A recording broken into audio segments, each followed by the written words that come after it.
how are we going to be one body?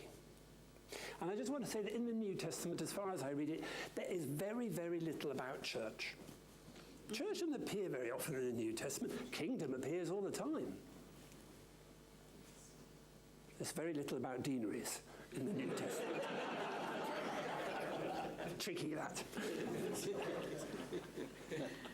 There is an awful lot, and having just read Acts for morning prayer recently, there's an awful lot about this phrase, the believers in that place, the believers in that place.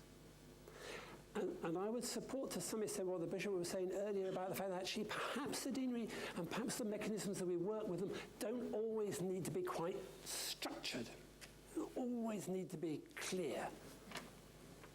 What really matters is the believers in that place. And how we use the deanery to support the work of the believers in that place is, I think, really important. What is God doing about the one body at the moment?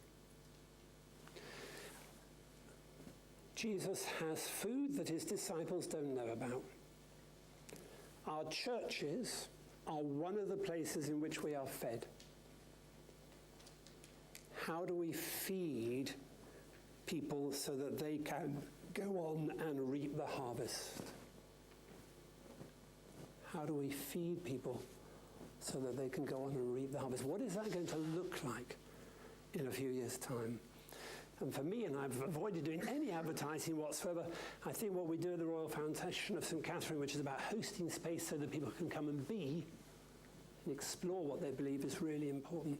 If you don't know about the Royal Foundation of St. Catherine, RFSK, Google it, do come and stay. Because I can't explain it to you, you need to feel it. What is God saying in terms of us doing different about lay and clergy, about feeding and being fed, and particularly about social justice and how we are caught up in that? So in honour of Pat Brock and in honour of my sister Gilly, I want to say to you, the church is about to go through the most dramatic changes. It'll be unrecognisable, Bishop, in 10 to 20 years' time, particularly 20 years' time. So exciting. It's just so exciting because God is doing that.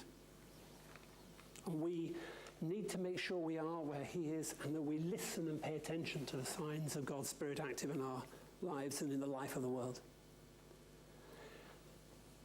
And I would ask you, because it's very easy to remember, it's only 2 words. Over and above all of the wonderful things you do, and you may need to stop saying some of those things, what are you, as a result of being here this weekend, going to do different? What are you going to do different